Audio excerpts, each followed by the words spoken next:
Are some people genetically predisposed to be protected from COVID while others aren't? As I've gone through this pandemic and educated people about the science behind SARS-CoV-2, this is one of the top questions I've gotten, and I don't think we've really had a great answer until recently. Scientists started to converge on the idea that, yes, possibly some people, some of the time, to some versions of the virus may be naturally protected, while others may be predisposed to having a worse outcome of disease.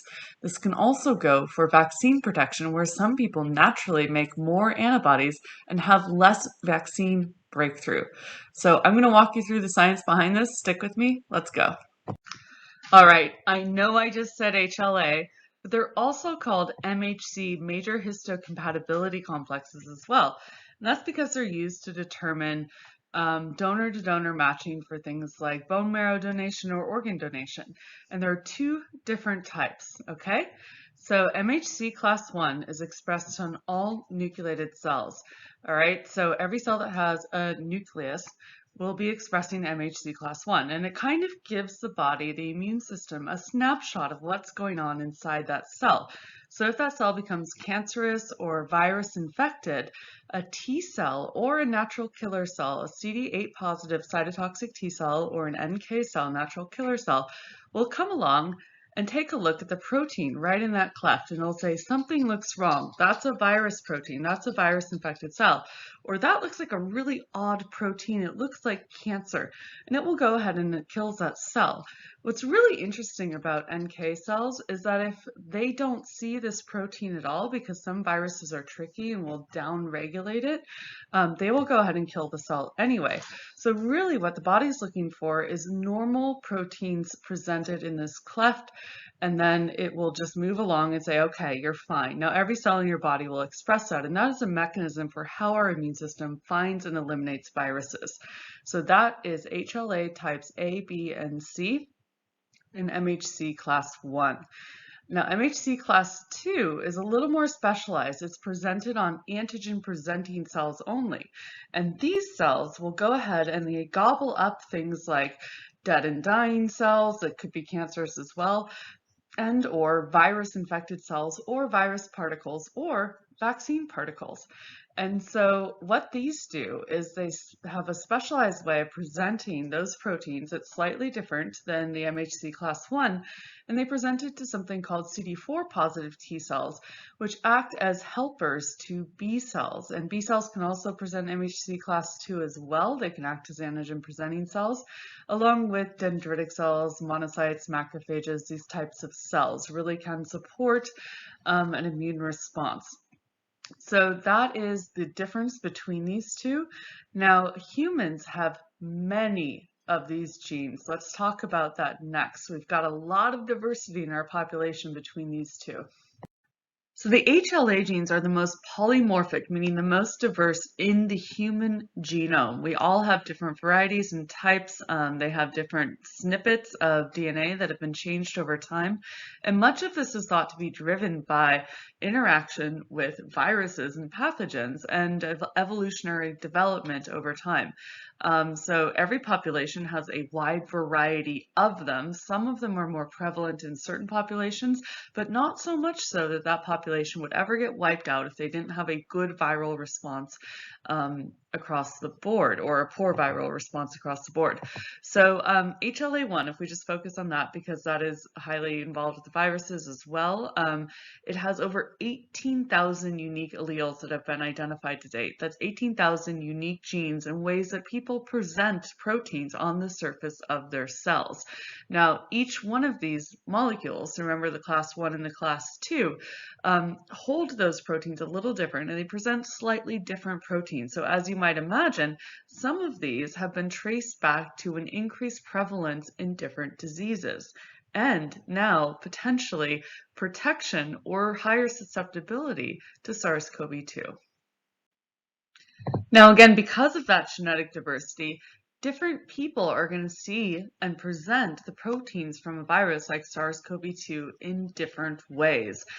This is just a graphical abstract from a nice paper, Identification of Presentation of SARS-CoV-2 HLA class 1 and HLA class 2 peptides using HLA peptidomics. But really the point here is that the body is going to chew up the proteins from the virus and present them on their surface in the class 1 and the class 2 proteins in different ways depending on your background genetics.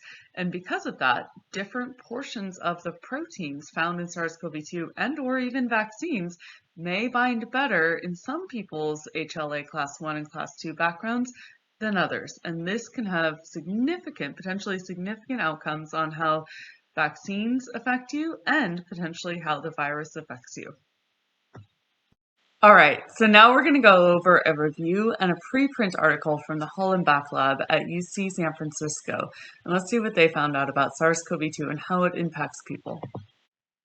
All right, so first we're going to go over this review article. If you're interested in reading it on your own, now is the time to stop and take a snapshot and write it down. This is from the Hollenbach lab at UCSF. They have a summary table showing that different HLA genotypes are associated with different outcomes in disease, okay?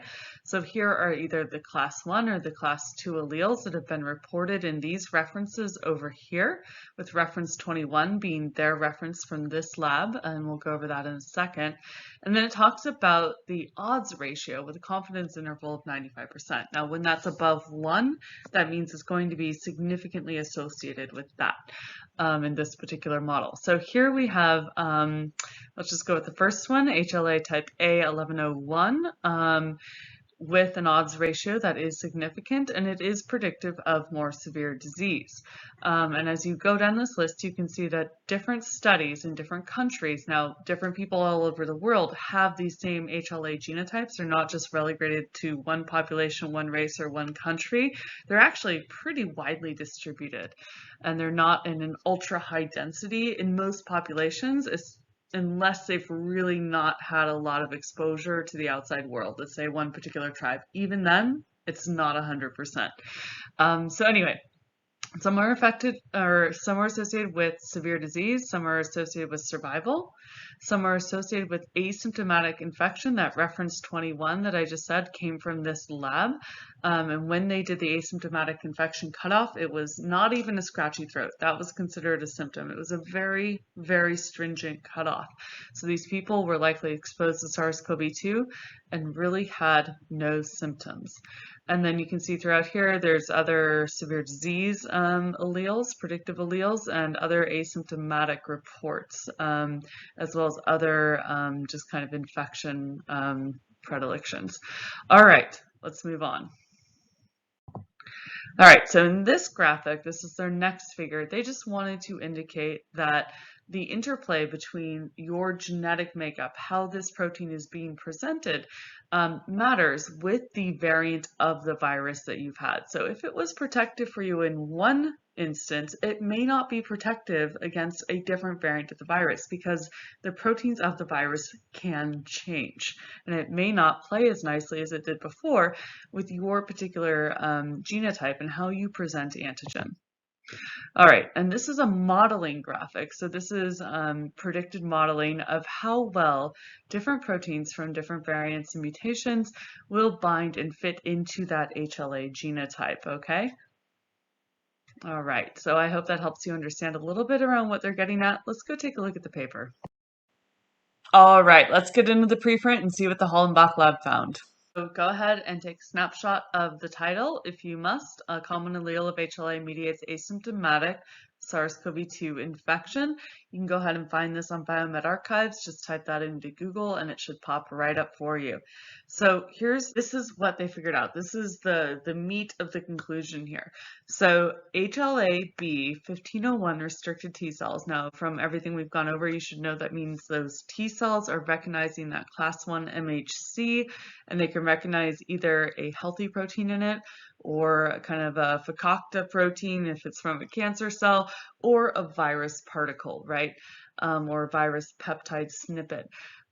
Those T cells recognizing that MHC class 1 from healthy pre-pandemic samples from donors are reactive to SARS-CoV-2 and display a memory phenotype. And that means they are recognizing a peptide that is found in SARS-CoV-2 and they are having a memory T cell response. This is not their first go around.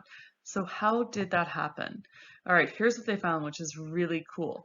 That peptide from SARS-CoV-2 is nearly identical to a protein and a peptide found in natively circulating coronaviruses. There are about 4 in circulation in the human population. They do cause a common cold.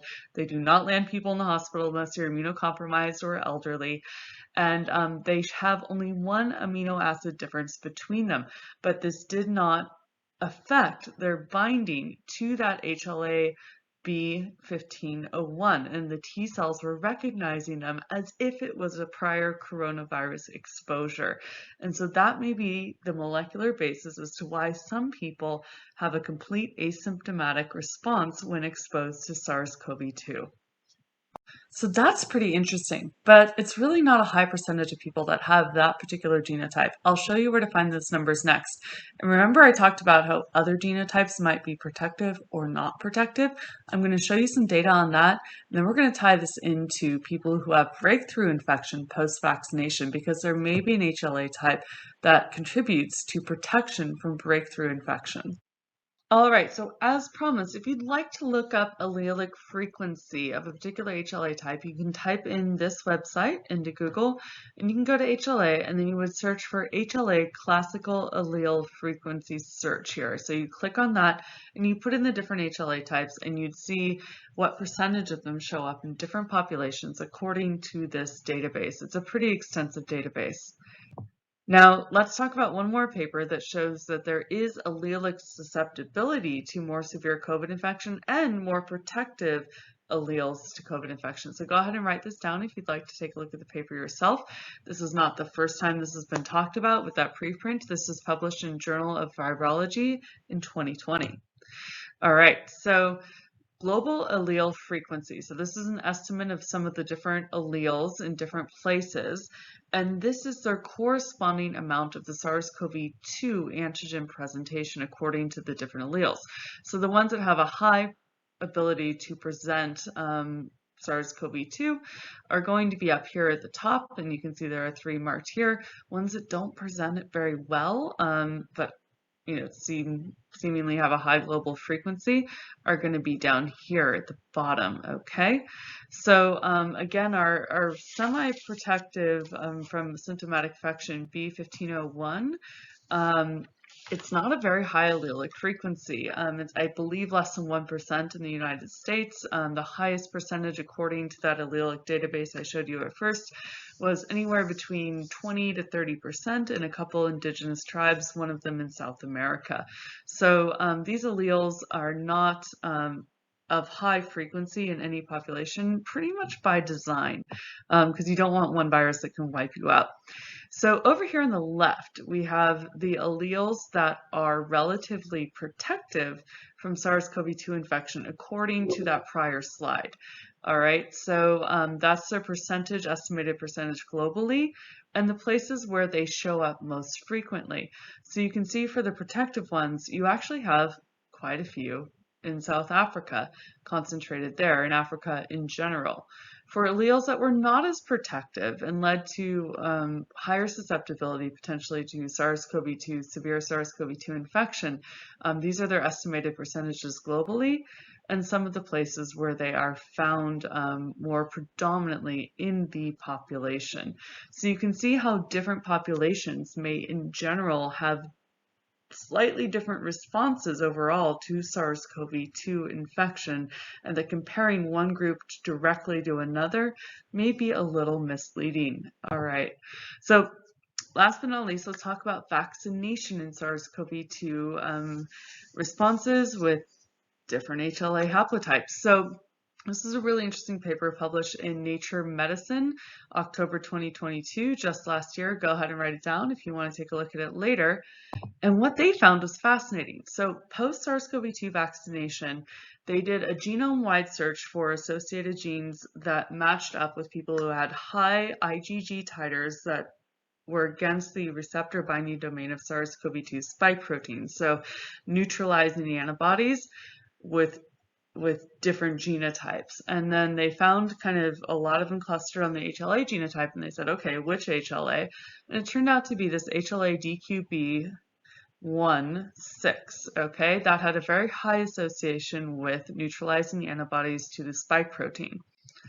And what did they find when they looked at breakthrough infection? There are several more figures in this paper showing that this is true and it's statistically significant in terms of antibody titers. But they found that if you were a carrier for this particular genotype, you had a lower rate of breakthrough infection over time. And that correlates well with a high concentration of antibodies relative to people who were not carriers. Now, what about if you had this other genotype, DRB1-71E/R? If you carried that, but no DQB106, you had a very high rate of potential breakthrough infection. If you had just kind of a population in the middle, that's where you landed. But if you had DQB106, but no DRB71E/R, you had the lowest rate of potential breakthrough infection. So this is really a direct indicator of how the antigens being presented, even in the context of vaccination, can affect your ultimate responses to SARS-CoV-2, breakthrough infection, etc.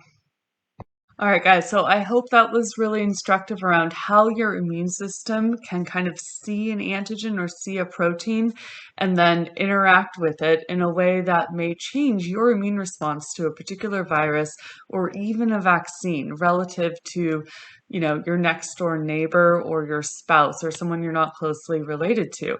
So, and even people who are closely related can have very different HLA haplotypes. That's why not everyone is a good donor match for a sibling or a cousin. And I happen to know my HLA genotype. And if you want to know how, you can sign up for a bone marrow donor registry, and they will do that because that is how they get matches. And you can ask them what your HLA haplotype is if you are interested in that. All right, you guys, I hope that helps you understand a little bit more. Take care and have a great night.